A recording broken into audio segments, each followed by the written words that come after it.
नमस्कार विद्यार्थी मित्रांनो, मराठी नोकरी यूट्यूब चॅनलवर आपल्या सर्वांचं स्वागत आहे। आज आपण या व्हिडिओमध्ये पहा सर्व स्पर्धा परीक्षेसाठी महत्त्वाचे असणारे 30 जनरल नॉलेजचे प्रश्न आपण या व्हिडिओमध्ये पाहणार आहोत। मुख्यतः मित्रांनो, हे जे प्रश्न आहेत आपल्याला पोलीस भरती या विषयासाठी महत्त्वाचे असणारे प्रश्न असणार आहेत। यामध्ये आपण जे काही 2013 ते 2018 पर्यंत जेवढ्या काही पोलीस भरती झालेल्या आहेत त्यातील आपण काही जुने प्रश्न घेत आहोत नवीन स्वरूपामध्ये। आपल्याला या व्हिडिओची जर पीडीएफ डाउनलोड करायची असेल तर डिस्क्रिप्शनमध्ये लिंक दिलेली आहे। मराठी नोकरी या नावाने आपलं टेलिग्राम चॅनल आहे, त्याची लिंक आपल्याला डिस्क्रिप्शनमध्ये दिलेली आहे। त्या ठिकाणी जाऊन आपण 700 पेक्षा जास्त पीडीएफ नोट्स डाउनलोड करू शकता। तसेच मित्रांनो, चॅनलवरती जर नवीन असाल तर लगेच आपल्या मराठी नोकरी चॅनलला सबस्क्राइब करा। चला तर व्हिडिओला सुरुवात करूया।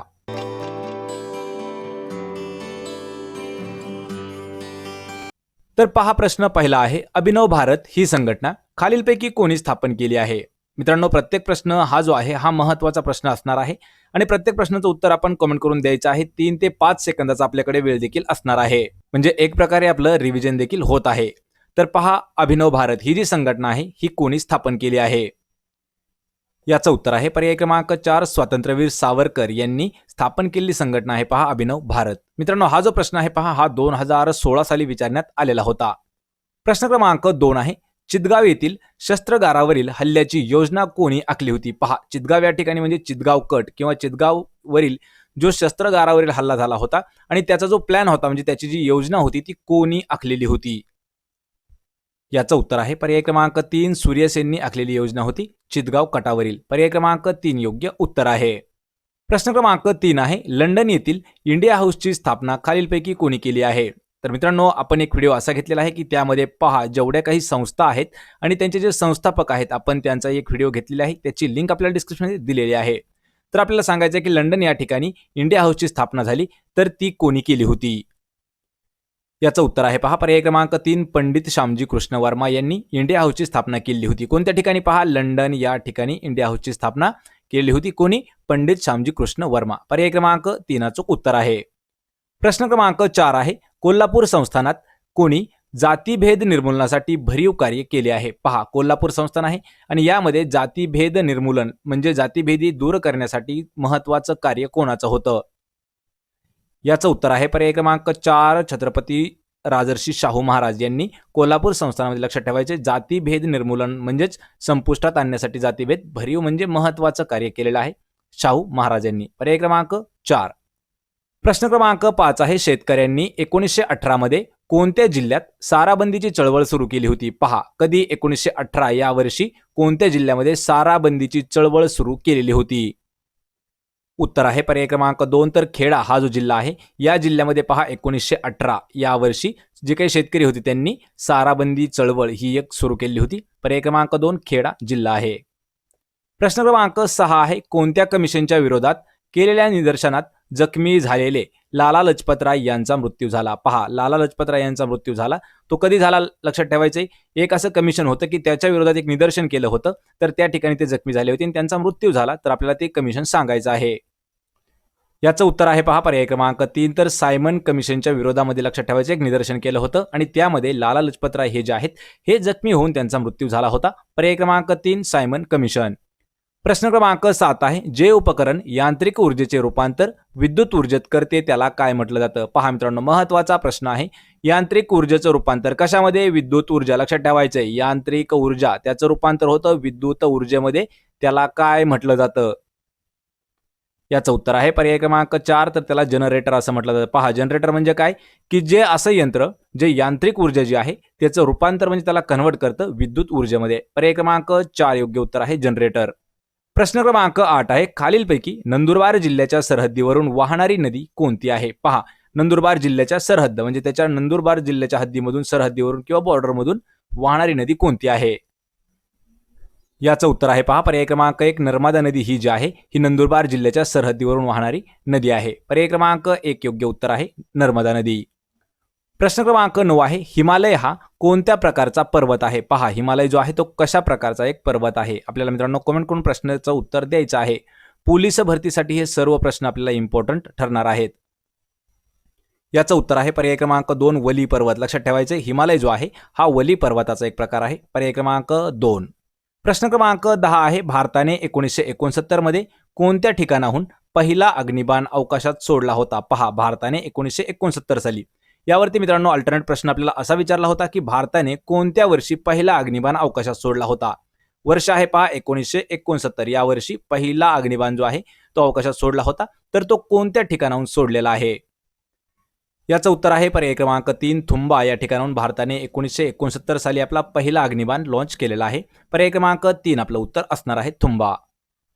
प्रश्न क्रमांक 11 आहे भव्य स्नानगृहाचे अवशेष कोणत्या ठिकाणी सापडले आहेत? पहा, भव्य स्नानगृह म्हणजे मोठे मोठे जे स्नानगृह आहेत त्याचे जे काही अवशेष आहेत ते आपल्याला कोणत्या ठिकाणी सापडलेले आहेत? याचं उत्तर आहे पहा पर्याय क्रमांक 2 मोहेंजोदडो या ठिकाणी भव्य स्नानगृहाचे अवशेष सापडलेले आहेत. पर्याय क्रमांक 2 अचूक उत्तर आहे. प्रश्न क्रमांक 12 आहे महाराष्ट्रातील सर्वाधिक क्षेत्र हे कोणत्या जलसिंचनाखाली आहे? पहा, महाराष्ट्र राज्यातील सर्वात जास्त जे क्षेत्र आहे ते खालीलपैकी कोणत्या जलसिंचनाखाली येतं?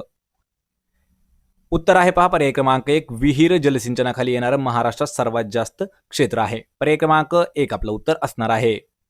प्रश्न क्रमांक 13 आहे महाराष्ट्रात दगडी कोळशाच्या खाणी खालीलपैकी कोणत्या जिल्ह्यात आहेत? पहा मित्रांनो, हा जो प्रश्न आहे हे प्रश्न महत्त्वाचे आहेत महाराष्ट्राचा भूगोलावरील. पहा, महाराष्ट्रात दगडी कोळशाच्या ज्या काही खाणी आहेत त्या कोणत्या ठिकाणी आहेत जास्त प्रमाणामध्ये? उत्तर आहे याचं पर्याय क्रमांक 4 तर चंद्रपूर या जिल्ह्यामध्ये महाराष्ट्रात दगडी कोळशाच्या खाणी ह्या जास्त प्रमाणात आहेत. पर्याय क्रमांक 4 चंद्रपूर. प्रश्न क्रमांक 14 आहे तापी खोऱ्यातील जमिनीचा सर्वसाधारण उतार कोणत्या दिशेला आहे? पहा, जे काही तापी खोऱ्यातील किंवा जमीन आहेत, लक्षात घ्या तापी खोऱ्यातील जमिनी त्यांचा सर्वसाधारण जो उतार आहे तो कोणत्या दिशेला असतो? याचं उत्तर आहे पहा पर्याय क्रमांक 2 तर पश्चिम दिशा. लक्षात ठेवायचे तापी खोऱ्यातील जी काही जमीन आहे तिचा सर्वसाधारण म्हणजे सामान्यतः जो उतार आहे तो पश्चिमेला असतो. पर्याय क्रमांक 2 अचूक उत्तर आहे. प्रश्न क्रमांक 15 आहे दशम ग्रंथ हा ग्रंथ खालीलपैकी कोणी रचले आहेत? पहा, दशम ग्रंथ मित्रांनो हा जो प्रश्न आहे हा देखील इम्पॉर्टंट प्रश्न आहे. हा जो प्रश्न आहे हा संभाव्य प्रश्नामध्ये मोडू शकतो. पहा, दशम ग्रंथ हा जो ग्रंथ आहे याचे लेखक किंवा याला रचनाकार कोण आहेत? उत्तर आहे पर्याय क्रमांक 2 गुरु गोविंद सिंग यांनी लिहिलेला किंवा यांनी रचलेला जो ग्रंथ आहे तो आहे दशम ग्रंथ. पर्याय क्रमांक 2 अचूक उत्तर आहे. प्रश्न क्रमांक 16 आहे वासुदेव गायतोंडे हे व्यक्तिमत्व खालीलपैकी कोणत्या क्षेत्राशी संबंधित आहे? पहा, आपल्याला एक नाव दिलं आहे वासुदेव गायतोंडे. हे जे व्यक्तिमत्व आहे हे कोणत्या क्षेत्राशी संबंधित आहे? मित्रांनो, आपल्याला अल्टरनेट यावर असा प्रश्न जातो, एक आपल्याला खेळाडूचं नाव दिलं असेल आणि तो कोणत्या खेळाशी संबंधित आहे असा आपल्याला प्रश्न विचारला जातो. या ठिकाणी व्यक्ती आहे तर व्यक्ती हा कोणत्या क्षेत्राशी संबंधित आहे? याचं उत्तर आहे पर्याय क्रमांक 3 चित्रकलाशी संबंधित आहेत. पहा, वासुदेव गायतोंडे. पर्याय क्रमांक 3 चित्रकला. प्रश्न क्रमांक 17 आहे ब्रॉड बेस फरो हे तंत्रज्ञान खालीलपैकी कोणते पीक घेण्यासाठी वापरण्यात येते? पहा, तंत्रज्ञानाचं नाव आहे ब्रॉड बेस फरो. हे जे तंत्रज्ञान आहे हे कोणतं पीक घेण्यासाठी वापरण्यात येते? याचं उत्तर आहे पहा पर्याय क्रमांक 2 तर भुईमुग हे पीक घेण्यासाठी वापरण्यात येणारे जे तंत्रज्ञान किंवा टेक्नॉलॉजी आहे ते आहे ब्रॉड बेस फरो. पर्याय क्रमांक 2 भुईमुगासाठी. प्रश्न क्रमांक 18 आहे तेल्या हा रोग खालीलपैकी कोणत्या पिकाशी संबंधित आहे? पहा, आपल्याला या ठिकाणी एक रोग दिला आहे तेल्या नावाचा. तर तो जो रोग आहे तो कोणत्या पिकाशी संबंधित आहे? उत्तर आहे पर्याय क्रमांक 3 डाळिंब या पिकाशी संबंधित आहे. पहा, तेल्या रोग. पर्याय क्रमांक 3 अचूक उत्तर आहे.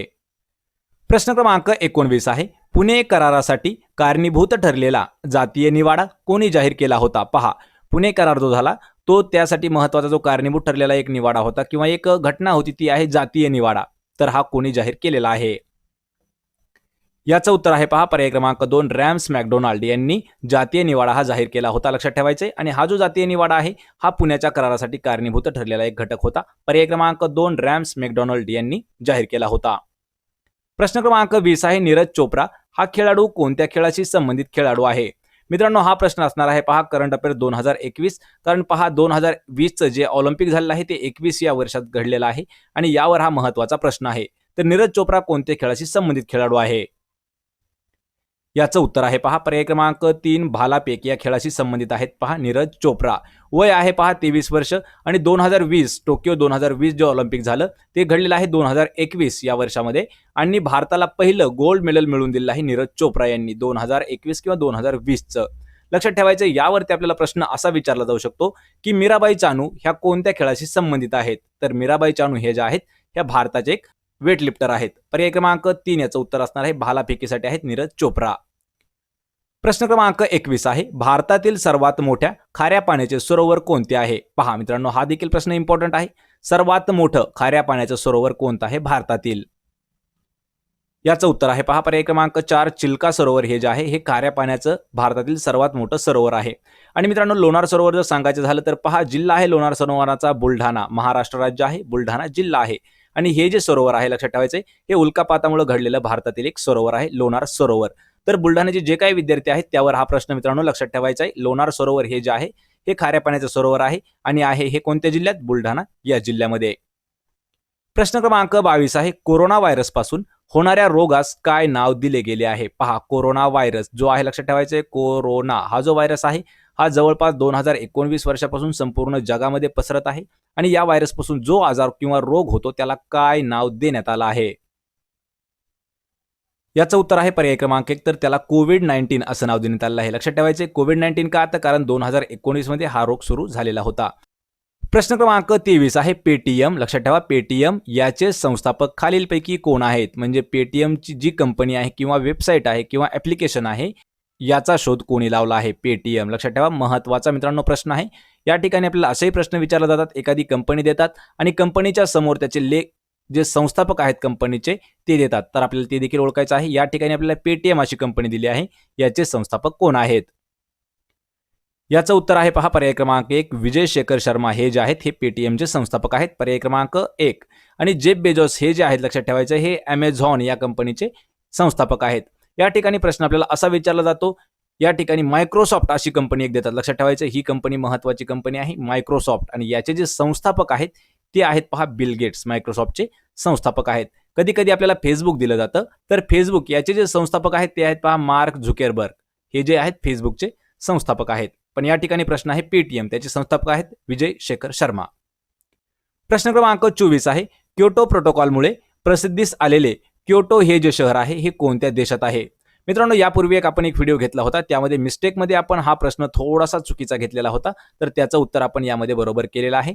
क्योटो प्रोटोकॉलमुळे प्रसिद्धीस आलेलं जे क्योटो शहर आहे हे कोणत्या देशात येतं? याचं उत्तर आहे पहा पर्याय क्रमांक 4 तर क्योटो हे जे शहर आहे जपानमध्ये आहे. पर्याय क्रमांक 4. प्रश्न क्रमांक 25 आहे चीनने आपले पहिले मंगळ मिशन 23 जुलै 2020 ला लॉन्च केले, तर या मिशनचं नाव काय आहे? मित्रांनो हा प्रश्न इम्पॉर्टंट आहे करंट अफेअर्स वरती. तर चीन या देशाने त्यांचं पहिलं जे मंगळ मिशन आहे हे 23 जुलै 2020 रोजी लॉन्च केलेलं आहे, तर त्या मिशनचं नाव आपल्याला सांगायचं आहे. याचं उत्तर आहे पहा पर्याय क्रमांक 1 तियावेन-1 हे जे आहे हे चीनचं पहिलं मंगळ मिशन आहे जे 23 जुलै 2020 रोजी लॉन्च झालेलं आहे. तियावेन-1 या नावाचं मिशन होतं. पर्याय क्रमांक 1 योग्य उत्तर आहे. प्रश्न क्रमांक 26 आहे लोकमान्य टिळकांनी भारताचा हिरा असे वर्णन कोणाचं केलं होतं? पहा कोणी केलं आहे? लोकमान्य टिळक यांनी. कशाचं वर्णन आहे? भारताचा हिरा असं वर्णन केलेलं आहे, ते कोणाचं केलेलं आहे आपल्याला सांगायचं आहे. याचं उत्तर आहे पर्याय क्रमांक 3 गोपाळकृष्ण गोखले यांचं जे वर्णन आहे हे लोकमान्य टिळकांनी भारताचा हिरा या नावानं केलेलं आहे. पर्याय क्रमांक 3 आपलं उत्तर आहे. प्रश्न क्रमांक 27 आहे डिजिटल स्वाक्षरी युक्त सातबारा देणारे पहिले राज्य कोणते ठरले आहे? पहा डिजिटल स्वाक्षरी लक्षात ठेवायचे डिजिटल सिग्नेचर याद्वारे सातबारा देणारं पहिलं राज्य कोणतं आहे? उत्तर आहे याचं पर्याय क्रमांक 1 तर महाराष्ट्र राज्य हे पहिलं राज्य आहे की ज्याने सातबारा जो आहे तो डिजिटल स्वाक्षरीमध्ये दिलेला आहे. प्रश्न क्रमांक 28 आहे ग्रेटा थनबर्ग या पर्यावरण कार्यकर्त्या कोणत्या देशातील आहेत? पहा ग्रेटा थोनबर्ग किंवा थनबर्ग ह्या ज्या आहेत पर्यावरण कार्यकर्ता आहेत आणि त्या कोणत्या देशातील आहेत? याचं उत्तर आहे पर्याय क्रमांक 2 स्वीडन या देशातील रहिवासी आहेत ग्रेटा थनबर्ग. पर्याय क्रमांक 2 आपलं उत्तर असणार आहे. प्रश्न क्रमांक 29 आहे दिन या शब्दाचा खालीलपैकी समानार्थी शब्द कोणता आहे? पहा मित्रांनो दिन या शब्दाचा समानार्थी, तर यापूर्वी आपण एक व्हिडिओ घेतलेला आहे त्यामध्ये 200 पेक्षा जास्त शब्द हे समानार्थी शब्द घेतलेले आहेत, त्याची लिंक आपल्याला डिस्क्रिप्शनमध्ये देत आहे. तर दिन या शब्दाचा समानार्थी होतो पहा पर्याय क्रमांक 1 दिवस. पर्याय क्रमांक 2 आपलं उत्तर असणार आहे. प्रश्न क्रमांक 30 आहे नोबेल पुरस्कार खालीलपैकी कोणत्या विषयाकरिता देण्यात येतो? पहा जो नोबेल पुरस्कार आहे हा कोणत्या विषयाशी किंवा कोणत्या क्षेत्राशी संबंधित आहे आणि तो त्या क्षेत्रासाठी देण्यात येतो? याचं उत्तर आहे वरीलपैकी सर्व. पर्याय क्रमांक 4 कारण हा जो नोबेल पुरस्कार आहे हा भौतिकशास्त्र, साहित्य आणि रसायनशास्त्रामध्येही देण्यात येतो, त्यामुळे पर्याय क्रमांक 4 वरील सर्व आपलं योग्य उत्तर असणार आहे. तर मित्रांनो हे होते पहा आपले 30 जनरल नॉलेजचे प्रश्न. आपल्याला या 30 प्रश्नांपैकी किती प्रश्नाचं उत्तर देता आलं हे मला कमेंट करून नक्की सांगायचं आहे. तसे मित्रांनो व्हिडिओ जर आवडला तर व्हिडिओला लाईक करा, मित्रांमध्ये हा व्हिडिओ शेअर करा आणि मराठी नोकरी यूट्यूब चॅनलला सबस्क्राईब करा. सोबतच प्रत्येक व्हिडिओची PDF नोट्स मिळवण्यासाठी आपल्या मराठी नोकरी या टेलिग्राम चॅनलला जाऊन जॉईन करा. म्हणजे त्या ठिकाणी आपल्याला 700 पेक्षा जास्त PDF नोट्स उपलब्ध करून दिलेले आहेत, तेही अगदी मोफतमध्ये. आपण भेटूया पुढच्या एका अशाच नवीन व्हिडिओमध्ये. तोपर्यंत जय हिंद, जय महाराष्ट्र.